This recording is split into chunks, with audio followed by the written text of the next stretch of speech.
What is up? Welcome back to the studio and welcome back to another live stream.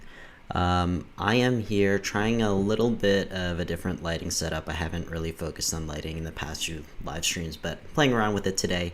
So maybe this is a little bit moodier.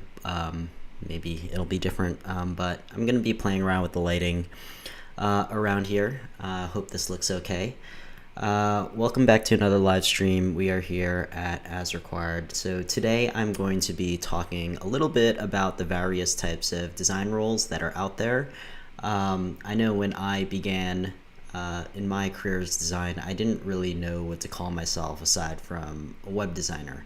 Now, as I've gone through several years of being in design and looking for different types of work, I realize there's a bunch of different types of designers that you could possibly hire. And if you have a vision for something, there are specific disciplines of design that you could be looking for in terms of your vision and things that you want to kind of get done. And I want to cover all those different types of roles of design. That way, if you are looking to hire designers, you'll know exactly what to look for, or if you are looking for a career in design, kind of narrowing down exactly what you're interested in and what you're actually trying to do versus just, doing that broad stroke of the paintbrush and saying, I'm a designer.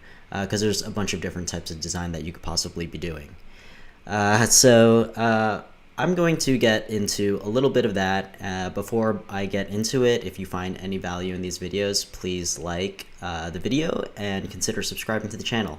The likes and subscribes go a long way, so if you find this informative and you think it could help out other people, liking the video will help the YouTube algorithm surface my video if people are looking for videos in terms of looking at design roles or looking at any of these types of searching any of these types of keywords. So please subscribe if you're digging the video. Aside from that, I do have a Patreon. If you also find value in this video, please consider becoming a patron.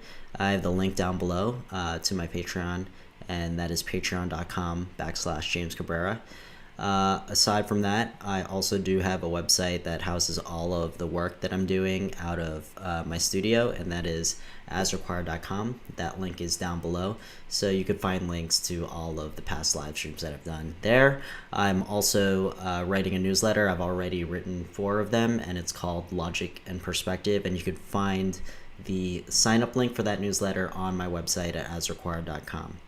I wrote last weekend about being prepared, and if you're a subscriber to the newsletter, you would have gotten that to your inbox.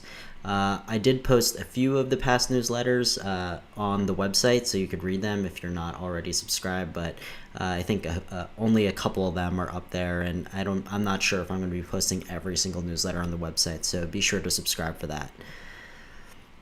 So, jumping into the presentation, Design Roles Explained. So this is going to be like a guide to understand the differences between all of the different types of design roles that are out there. And I'm going to do this kind of live and showing you examples of what each role does through live examples of popular websites and also some portfolios of artists that are out there, just to show you an actual visual for the types of work that each of these individual roles are going to be doing.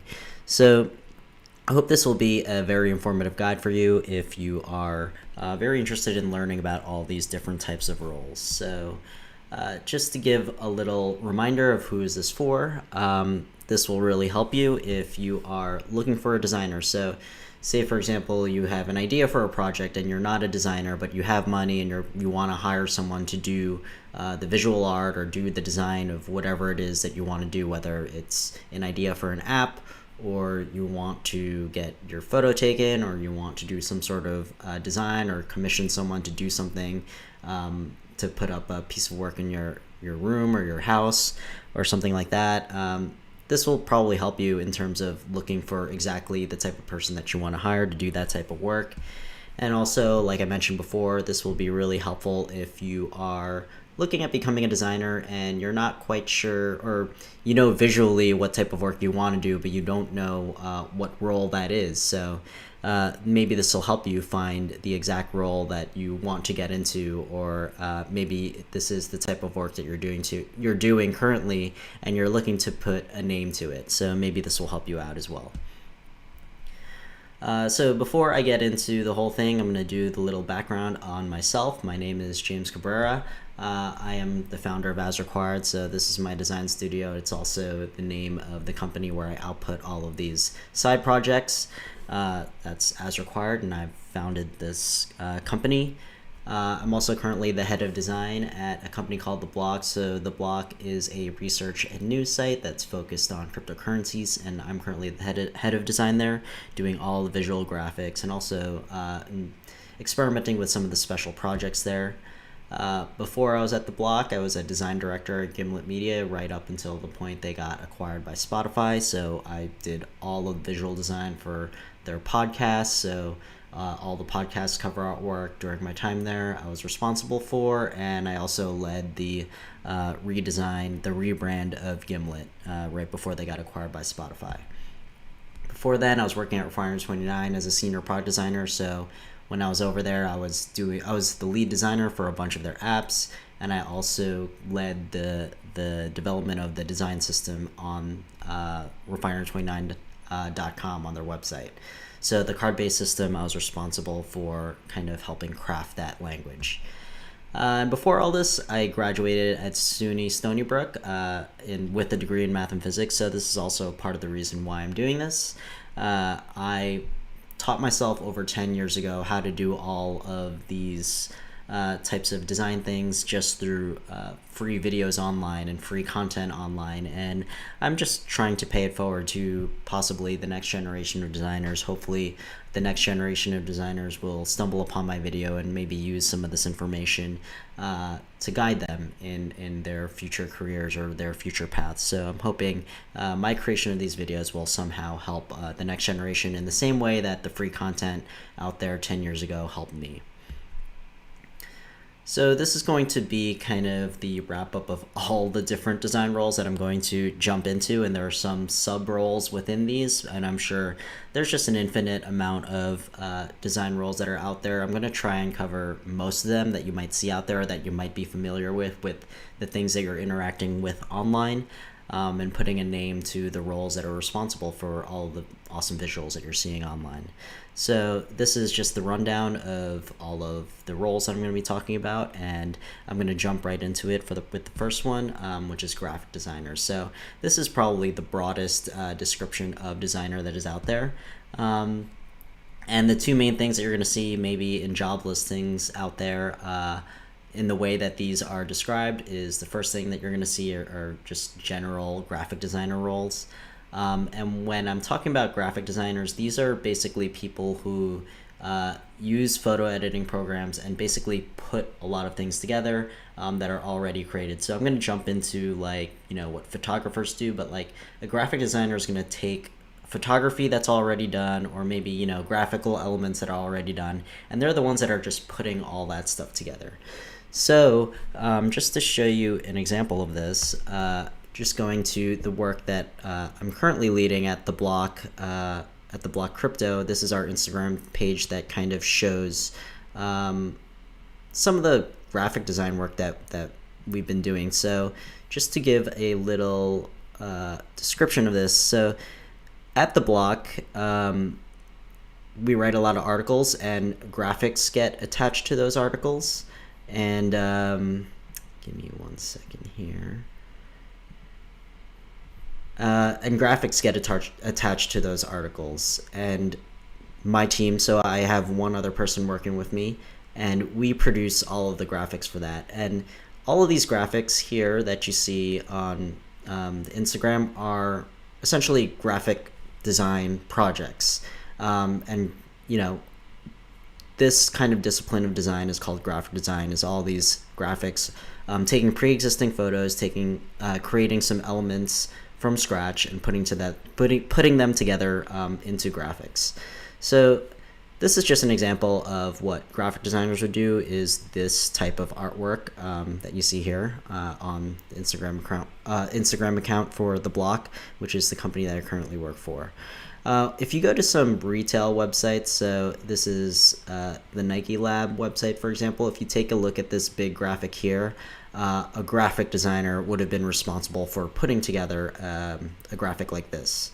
So it's taking probably pre-existing photos. They probably already had a photo of these people running, and a graphic designer would come in and do some stylistic modifications to it. So, you know, choosing the colors, doing some textural overlays, modifying the graphic. A graphic designer would be responsible for something like this.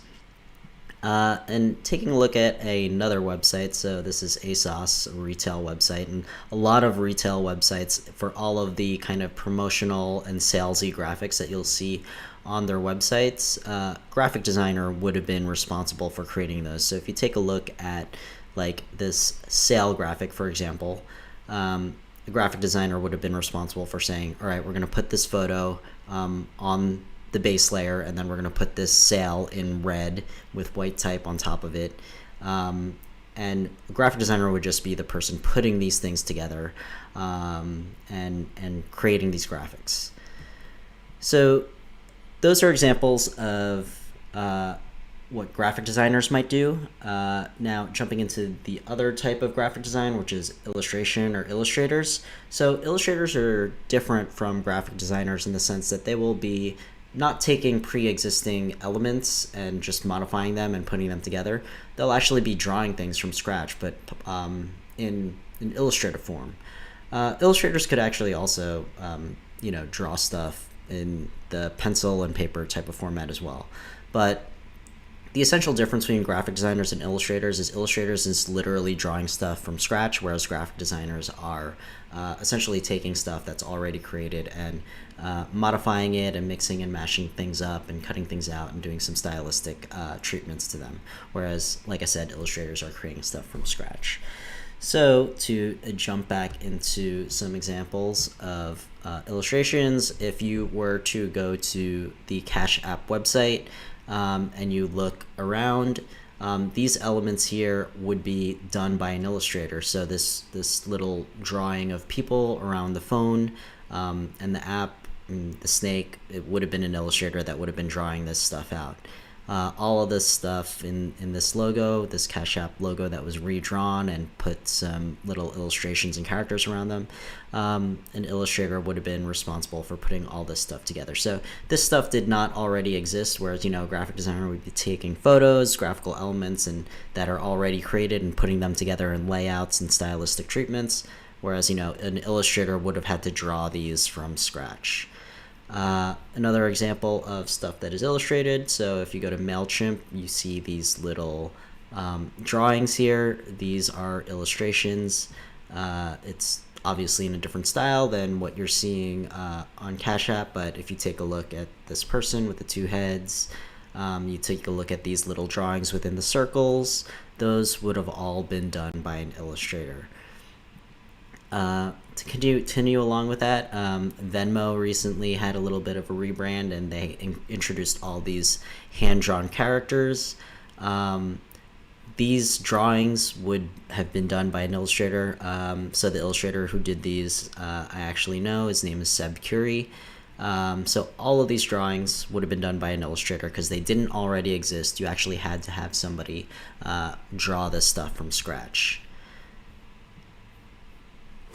So that's basically a wrap up of kind of, you know, what you'd consider graphic designers. Literally the role of graphic designers taking stuff that's already made and putting it together. Illustrators is drawing stuff from scratch.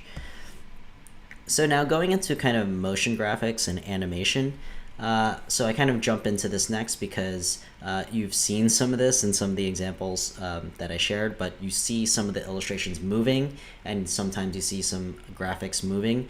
So the people who would be responsible for that are motion graphics people and also animators. So some of these people may not, a lot of them do, they do illustration themselves, but their core responsibility is to take graphics that already exist and just make the elements move around and do interesting things just through motion and animation. So you'll see that a lot of animators also illustrate, but they are actually two distinctly different disciplines and two distinctly different roles. So if you want illustrations, the drawings, but not moving, you'd be looking for an illustrator.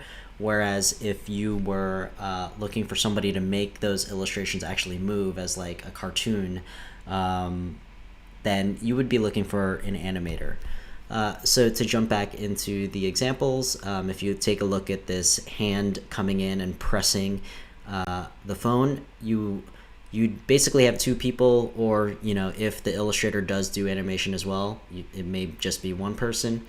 But first of all, you look at an illustrator to do the drawing of the hand and the phone alone without any movement, and then you would potentially work with a different person, an animator, to then take those illustrations, and then they'd be responsible for making the hand come in and then seeing that finger bend when it touches the phone, and then all those little squiggles that come out afterwards. An animator would be responsible for that, whereas the illustrator would be responsible for drawing the actual hand and then drawing the cell phone. Looking back at the MailChimp example, an illustrator would have been the one to draw these plants, and then an animator would come in and then add all of the movements to it. So when you're looking at hiring people to do specific things, an animator may not have the skills to draw something from scratch, but if you come to them with an illustration already, they may be able to add some movement to it. So that is kind of the difference. I know in some of the previous roles that I've worked in, a lot of people were actually looking for illustration, but they'd send me portfolios of animators. Whereas, the animator may not have done the original illustration. They're just making the things move. So, I hope that clears up a little bit of the differences between those two things for some people out there. Now, to go back into what we're talking about next. So jumping into product design. So product design is kind of broken down into multiple roles as well. So when I talk about product designers, these are designers that you'd probably go to if you are looking to build an app and you want a design for the app. You'd be looking for product designers. Or, websites if you're trying to if you have like a store, for example, and you want to figure out the design of how to lay out all your products for people to click and purchase, and then the whole checkout process, you'd be looking for product designers to design that process. So breaking down product designers into different disciplines, you'd have user experience designers, you'd have user interface designers, and then you would also have front-end designers, which is more on the code-based side. So let's kind of talk about user experience designers first. User experience designers is kind of, or UX design is the word that's often thrown out there the most, but it's actually one of the forms of design that you rarely see in the actual experience of some of the apps and products that you use. So what user experience designers are mainly responsible for are doing wireframes. So if you've ever seen these pictures of whiteboarding sessions of just wireframes of web pages, but not the actual website in the browser, the people who are doing these are primarily user experience designers. Now, what they're trying to figure out is what pieces to put in front of the user at the right times, or figuring out the flows of web pages of what should come first, what should come second, what should come third, but they're not actually designing the actual look and feel of the actual app or website that you're looking at. They might come up with the overall architecture or the overall a flow of it through blocks and wireframe designs like what you see here in this picture. They'll also be doing kind of user journey maps, for example, saying, if somebody what we want is for people to land on this page first, and then we kind of want to funnel them into one of two directions, and then from there hopefully they will convert or click the cart checkout, and then dictating what the checkout process kind of looks like when they're checking out. Is it a 5-step process? Is it a 2-step process? How much information do they collect? Is it important, or will it steer people away? These are the decisions that a user experience designer is going to be making, and it's not so much the look and feel of the actual design and images and colors and fonts that are being used. User experience designers don't generally do that stuff. They look at more of the flow of websites and the wireframes and the user journey of things. Now, the user interface designer is the one that actually designs, the actual look and feel of what actually appears on the web pages, or what actually appears in the apps that you're looking at and experiencing. So just to give a little bit of an example of that, let me just jump into... Let me go back. Let's just jump into an example of looking at Airbnb's website, for example. So if you think about a user experience designer, they're the person that would decide that, we need the search box right up here, right at the top of the page, front and center, in front of the user right away. Now, the user interface designer would be figuring out what that search box looks like. They're going to say, it needs a drop shadow on it because since it's white on white, it needs to have some sort of separation from the background of the web page. We're going to do this search button with rounded corners on it. It's going to be pink. We're going to put this text with a gradient fill on it. So that's kind of the user interface designer. And then they're also the person that's probably choosing the photography that goes into these blocks.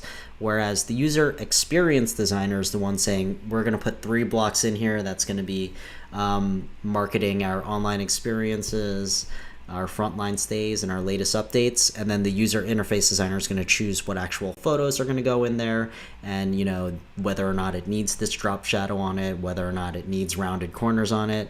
Whereas the user experience designer doesn't care what the actual boxes look like. They're just saying, at the very top of this page, aside from this search box, we want 3 boxes marketing the online experiences of frontline stays and the latest updates. So I hope that kind of clarifies that a little bit, but that's the core difference between the user experience designer and the user interface designer. Going back into now a front-end designer, the difference between the front-end designer and the UX and UI designer is that they're the ones who are actually putting the designs into code. So your user interface designer is generally working in a program like Photoshop or Sketch or Figma to do compositions of the designs, to kind of envision what they want the design to look like in the web browser. Now, a front-end designer is going to look at these mock-ups and then actually put it into the code that makes this stuff appear in your web browser. So front-end designers are generally the ones who are coding up the CSS and the HTML equivalents of whatever these mock-ups and prototypes that the UX and UI designers are putting together in other programs. So the front-end designer is really the one that actually makes it show up in the web browser, in the actual experience or in the app on your phone. The code that actually puts that stuff on front of your screen is going to be the front-end designer's job. So, jumping into the next thing, talking about photography. Now, there's a lot of different elements of photography to think about here, especially with a lot of stuff that you're seeing out there today. There's a lot of different people involved. So now, when I talk about photography, I'm going to break it down into these 4 types of things. First thing is, what you commonly know as the photographer, the person behind the camera, the one that's snapping the pictures. So that is literally, like I said, it's the person with the camera snapping the pictures. Now, when you talk about stylists and set design, I'll just jump into an example that kind of more clearly illustrates this. But if we jump into... so if you go to Squarespace's website, for example, the photographer may have been the person that snapped the actual photo, but a stylist would have been the person to basically maybe choose the outfit, choose the watch. Here in this photo, for example, that we're looking at here on the homepage of Squarespace. So the stylist is really like choosing the watch, choosing the piece of clothing, And then, just making sure that it's not wrinkled and that everything is kind of set up and lit properly. That is kind of the job of the stylist. So the person who chose that turtleneck for the person to wear, or that jacket, and that the jacket should be coming down a little bit off of her shoulder. That's really the work of what a stylist might be doing. And to give a little bit more of an obvious example of this, let's see. This was actually, so when I was working at Refinery 29, I used the photos in this article as examples a lot in a lot of the designs that I was working on. But if you take a look at some of the photos here, for example, so the photographer may have taken the photo, but you probably would have had a stylist that kind of positioned all of these elements in their respective places in order, to get this specific photo. So if you take a look at this sandwich photo, this is really beautiful, but you would have had a food stylist, positioning all of these elements, like getting the wrinkles of the cucumbers exactly in this right way and positioning it in this way for the photographer to take a photo of it. So this is kind of, the key difference of what a stylist is doing, is really positioning all these elements before the photo is taken to make sure everything looks a particular way. So, positioning all of this stuff in a specific way. If you've seen that viral video of, like, for the actual photos of like fast food or the syrup for pancakes is actually motor oil and not actually syrup, that would have been the decision of a stylist, because motor oil would have been photographed a specific way that you couldn't have captured in the same way of actually using syrup. So that's kind of what a stylist is doing. Now, when I talk about set design, I'm going to just show you a couple examples of work that I commissioned when I was working at Gimlet. But there's this photo, for example, of a microphone that's painted in not standard microphone colors. So I actually commissioned a set designer to get this photo for me. And it's primarily, the vision of this graphic, getting this color combination, actually getting a microphone and painting it a specific way. It would have been a set designer that would have been responsible for doing this type of shot. This is another shot from the same set designer. So, this is not traditionally what you would see a audio mixer be painted as, but a set designer would have had the vision to, color the knobs in this way. So the set designer actually took a mixer. So the way this happened was I actually collected a bunch of old broken audio equipment that we had laying around in the studios. I then, commissioned a set designer to take a photo, and I had given them this broken mixer. And what the set designer did was actually paint the mixer and the knobs in these colors, and then takes a photo of, or they either take a photo of it themselves, or they actually work with a photographer to take a photo of this. So this is a very elaborate process, but if you want a photo like this, the person that you likely want to hire to do a photo like this would be a set designer. They would probably be able to field a request or do a photo like this of taking ordinary objects and having them painted in a different way, and then getting a photo taken of it. So that's a little bit of a description of what a set designer might do. Now, talking about photo research. So photo researching is something that's not often talked about, but in a lot of the old popular ads that you may have seen in like magazines, for example, a photo researcher may have been behind some of that. Now, I'm going to show an example of this, and then I'm going to give a little bit more of a description of what a photo researcher actually does. But to jump back into my browser here.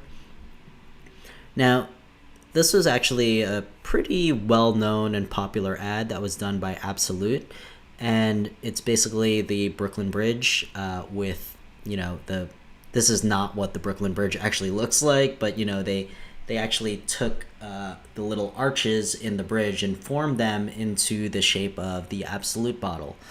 So a photo researcher would have been very crucial to you know, the production of this ad, because what they would have had to do is they would have had to find this photo of the Brooklyn Bridge, and then give it to a graphic designer to modify, to slightly tweak the arches to be formed into the Bacardi bottle. So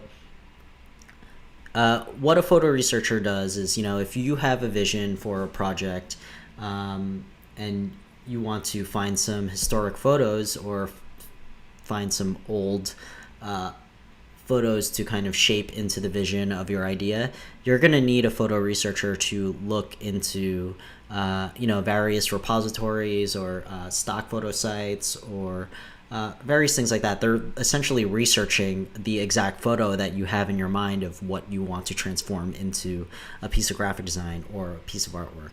So a photo researcher is kind of looking at that, like looking at archives and things like that of old historic photos and things like that to source photography to use for specific projects.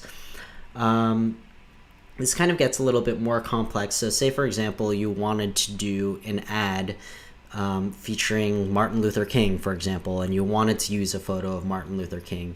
You would need the help of a photo researcher first to source an image of Martin Luther King that you could use, and then secure the rights to be able to use that in an advertisement. So you're really going to be looking at a photo researcher to find acceptable photos that you could actually, you know, pay for the rights to use in an advertisement or in graphic design.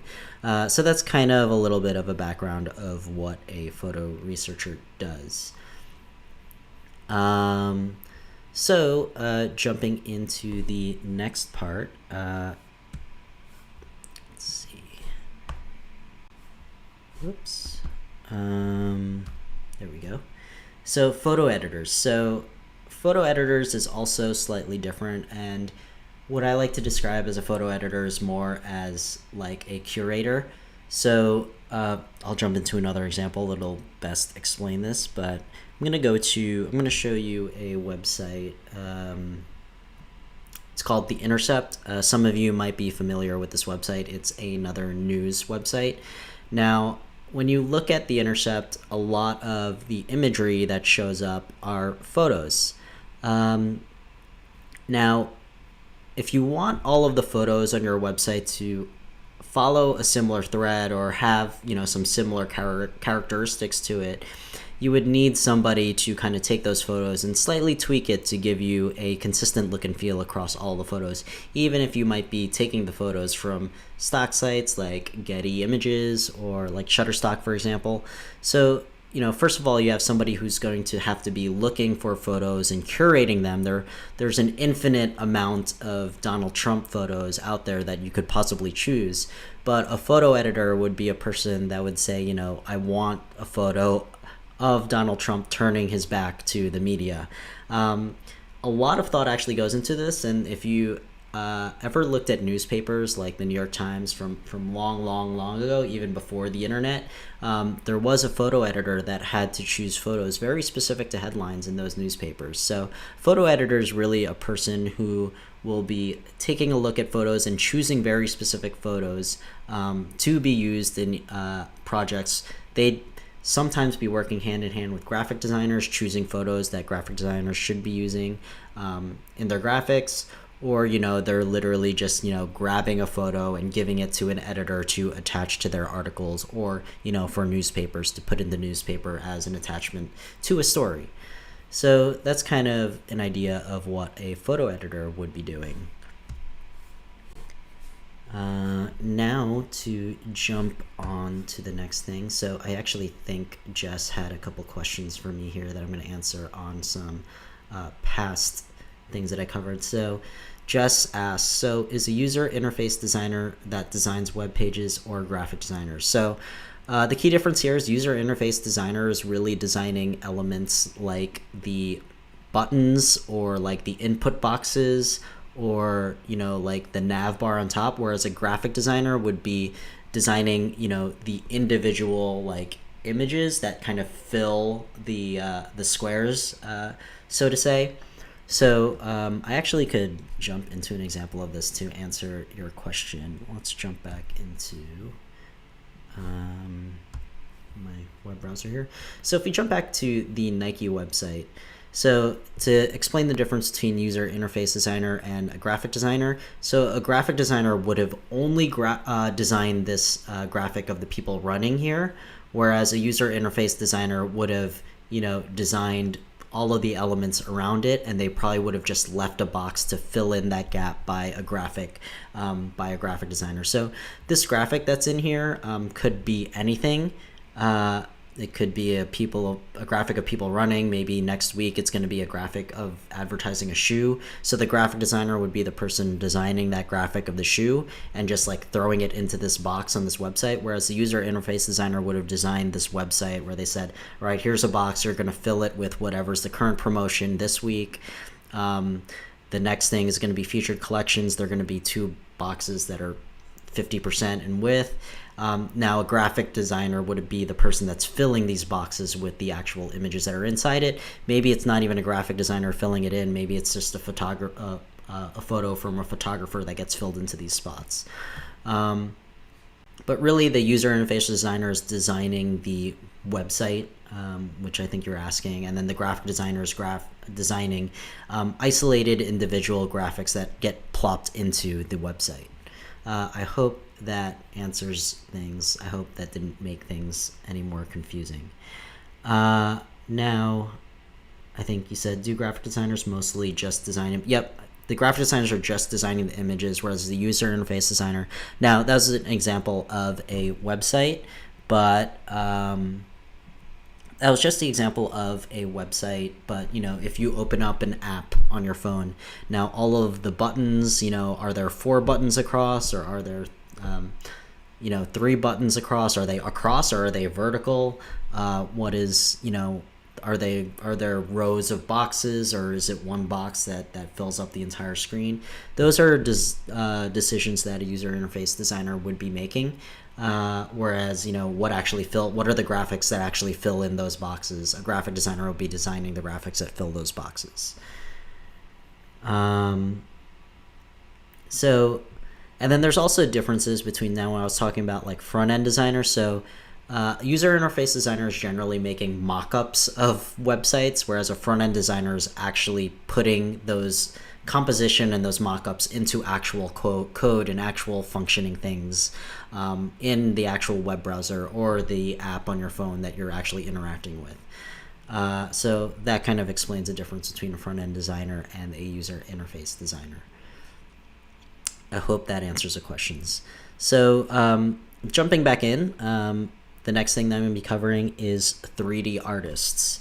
So 3D artists, I'm going to separate into these 3 distinct roles, and there's going to be 3D modeling and rendering. There's going to be 3D illustration and 3D animation. And this is kind of just an extension of what I was talking about when I talk about graphic designers and illustrators, then jumping into the motion and animation of that. This is all kind of similar to that, but now jumping into 3D. What is the difference between graphic designers and 3D designers? I think the main difference is that they work in different types of programs. So graphic designers will traditionally be working in programs like Photoshop, for example, or Adobe Illustrator, whereas 3D artists are going to be using 3D rendering programs like Cinema 4D is an example of that. They might also be using CAD or some of these other 3D rendering programs. Now for 3D modeling and rendering, I'm just going to show another example of this.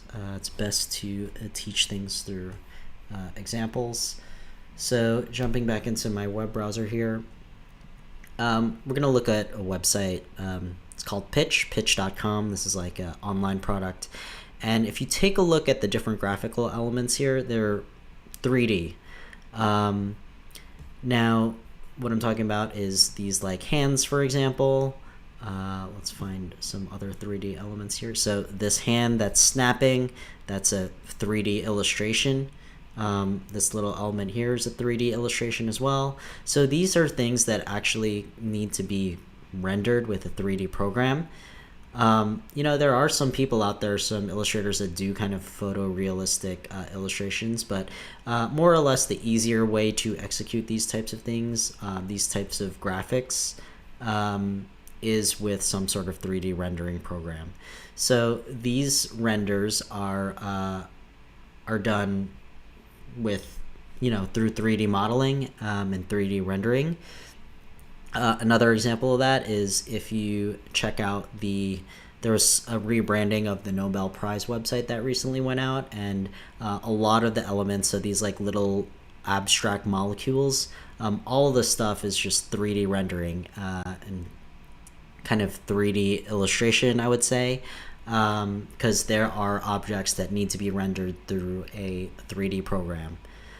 So if this is the type of look and feel that you're looking for, 3D objects, you're going to be looking for a 3D renderer, a 3D modeler, 3D.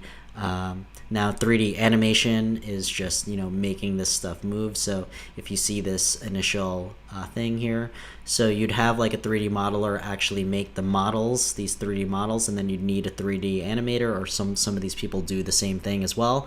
To make them move, you'd need a 3D animator to make all this stuff move and dictate kind of the motion of these objects. Now, when I talk about 3D illustration is basically the stuff that you saw on the Pitch website. Let's just go back to that. So it's kind of like, when you take a look at these hands, like it's kind of, imagine, an illustration, but in 3D form. That's kind of what 3D illustration is. So if you kind of want, cartoony characters, but in a very 3D form, let's just take a look around this site to see if they have. Yeah, so if you take a look at this person opening their hat with the hair, this is essentially an illustration, but in 3D form, and that's kind of what a 3D illustration is. So if you're looking for these 3D cartoony characters, you'd need a 3D animator to do that for you. Now, jumping into the next thing, I hope that covers a bunch of 3D artists. I know there's a lot of sub-disciplines of 3D art, and then it also extends into kind of product. So there's almost like 3D, people who use AutoCAD to create prototypes of physical objects before they actually make them. If you think about like 3D printing, you have to 3D model stuff before you throw that into a 3D printer to print up a physical object of it. There's a lot of different disciplines in that could get broken down into it, but those are the broad strokes of if you're looking for artwork or design in 3D form, those are the types of 3D people that you'd be looking at hiring. Now, sixth thing I'm going to get into is typography. This is a very interesting field and could be broken down into two separate different types of things. And the first thing is what I'm going to talk about is type design. And type design is, thinking about the people who actually design typefaces that you could use and type with on your computer. So if you ever, when you think about what are the common ones, like Helvetica, Times New Roman, Georgia, those fonts, the individual characters had to have actually been designed by someone and put into a font type of file for you to use on your programs as a custom typeface. So that's very specific type of type design. And if you look at a lot of companies out there, a lot of them are actually designing their own custom typefaces to be part of their brand. And I'll show you some examples of that. But if you want a custom typeface for your brand, you're going to want to be looking to hire some type designers, or maybe even type foundries, which is a group of type designers. So an example of a type foundry, and I think I brought this up in my previous live stream where I was talking about choosing fonts. This is called, this foundry is called Hankin, and they're based in the Philippines, but they've designed, they're actually type designers that design fonts, custom fonts that you could use, that you could download onto your computer, and you could start typing out with them in these custom font designs. So this is, what I mean by type designers. Another example of a type design foundry, it's a pretty popular one is a foundry called Linotype. A lot of brands are using fonts that are created by Linotype, and all of these fonts are designed by type designers. And these type designers actually go through each individual letter, both uppercase, lowercase, and then even all those special characters, and they design each individual character. And they make sure that each individual character, feels like part of a family, so that when you're typing with these fonts and you're typing any combination of words, that they all look like they go together. So these are type foundries, these are type designers. Now when you're thinking about, what brands are doing with type designers nowadays, now a lot of, I feel like there's a lot of work going to type designers nowadays because every brand wants their own custom typeface. If you take a look at Airbnb, they actually have their own custom typeface called Serial, and they needed the help of a type designer or a type design foundry to create this custom type. So Serial is the name of Airbnb's custom typeface that, it's a font that all of their designers could download to their computer and use in all their materials. And it's actually, the font that you will see across all of Airbnb's materials.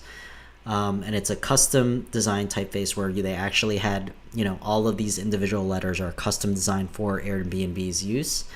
And yeah, like a lot of stuff goes into it, from looking at all the edges, all the corners of the fonts, designing all these in a custom way. This is a font that was designed just for Airbnb.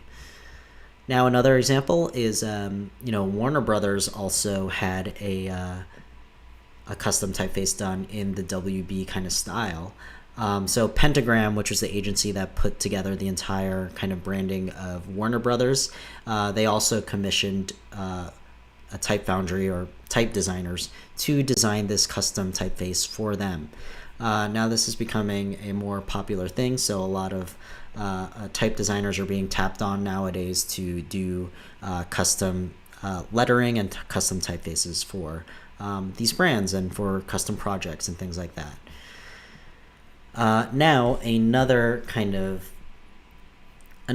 discipline of typographic design is custom lettering. Now I would say in the most classic form of custom lettering is, if you've ever seen custom signs of people, hand painting these old signs for like Coca-Cola and things like that you might see at these old gas stations, that might be the most, legacy form of custom lettering.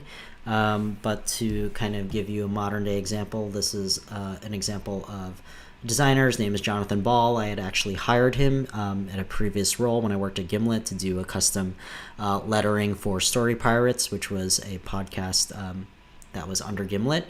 And the difference here is custom lettering is they're not like type designers that actually need to design the custom individual letter, every single letter to form a font. You basically go to them and you give them a word, and they will just do a custom treatment for that word, just for that specific word. Whereas, type designers are trying to design each and every individual letter of a typeface. So this is just some example. I mean, I would consider a lot of tattoo artists as custom lettering designers in a way, because they are, a lot of the type-based tattoos are just custom lettering, and they're only designing the lettering just for the specific word that you're bringing to them. They're not, designing each individual character that could be used in any infinite types of ways, which is what you would go to a type designer for. So I hope that explains the differences between some type designers. Now, the last thing that I'm going to cover is probably just something I have to cover, even though it's not too common in digital design, but it is often looked at sometimes for digital design, and that's just covering fine arts. So when I talk about fine arts, this is literally, the fine arts of, physically drawing, physical paintings. Now, how does that kind of find its way into digital design and product design and websites and graphic art? A lot of, maybe graphic art treatments, you might want to look to traditional methods to execute on that look and feel. Or maybe, you know, like I mentioned in the very beginning, maybe you're looking for custom art or, you know, hand painted art to hang up in your apartment or hang up in your living room. In that case, you'd want to commission a fine artist to do that. Now, to give kind of examples of what I'm talking about here, if you go to Shutterstock or you're a subscriber to Shutterstock, there are tons of examples and tons of things that tons of like traditional fine art method things that you could find as resources to use in graphic design.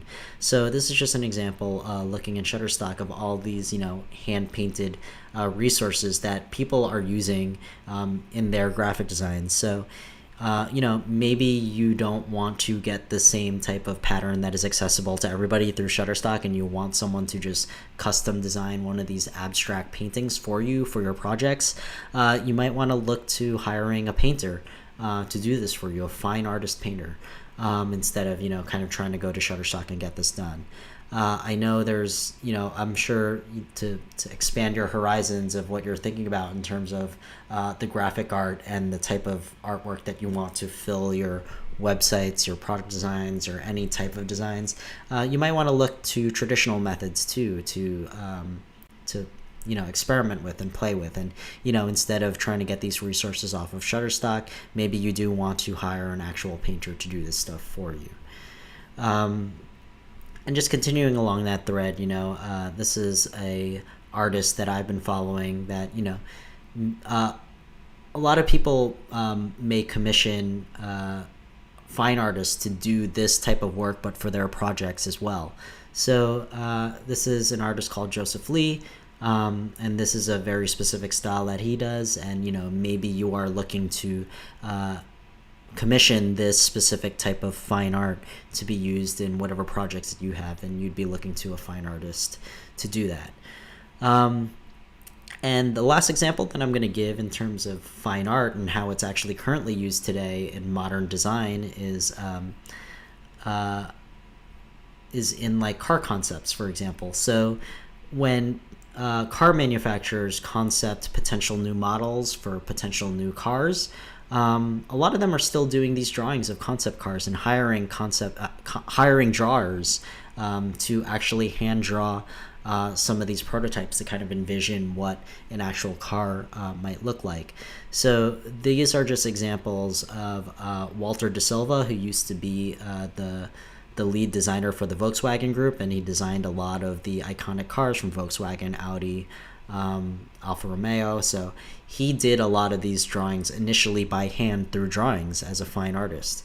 And that actually extends itself even further into physical models. So a lot of car manufacturers actually do this as well, where they'll make a miniature clay model of a car before they actually start experimenting with putting it into live production. So I mean, there's no limit to this stuff. There's many different ways that you could leverage, you know, fine artists who are actual painters, drawers, or, you know, people who build physical things out of clay or even pottery to execute on some of these designs and some of these projects that you're working on. And I don't want to rule that out as a potential thing that you could be exploring in terms of your designs. So that kind of covers a bunch of different design roles that you could potentially be looking for and hiring out for your projects. Now, if you found this helpful, if maybe, you know, you were looking for something and now you have a clearer idea of what you should be looking for and exploring, or what type of person that you want to hire for your any number of projects, please like this video and consider subscribing to this channel. I'm hoping to do a lot of these little types of beginner types of explainers that will both help people, you know, hire designers, and also help, you know, designers who are looking to break into the industry to help figure out what they want to do or what discipline that they want to go into, help them kind of guide them into that with information. So if you found this helpful in any way whatsoever, please consider liking this video, and then also please consider subscribing to the channel. And I think I answered some of the questions that came up along the way. I didn't see any other additional questions come down, so if there aren't any other additional questions, I'm gonna kind of leave it at that. I hope you enjoyed this video. I believe I'm going to be just taking a little mini hiatus from the Tuesday live streams. I'm going to go back and I'm going to continue experimenting with a few things until I figure out my solidify kind of my setup here. So I'm going to be taking a little bit of a hiatus, so I may not be back here next Tuesday, but there's still a bunch of different topics that I want to cover. So I will be back maybe in a few weeks or so, or maybe on a rolling basis as I come up with material that I really want to give as a live stream. So I hope that you enjoy this video, and if you want to stay in tune with what future things I might be coming out with, like I said, my website is asrequired.com. Link is down below, and if I do come up with any future live streams, you'll be able to find that information on that website. And also, like I said, if you are subscribed to this channel, when I do plan to do a future live stream, you'll see that pop up in your YouTube feed when I schedule it. When I do live streams, I try to schedule them at least 24 hours in advance of when I give them. So if you're subscribed to the channel, that will pop up in your feed and you'll be notified of when the next live stream is going to come up. So I hope you enjoyed this video. Like I said, like and subscribe, and I will catch you in the next one. Peace.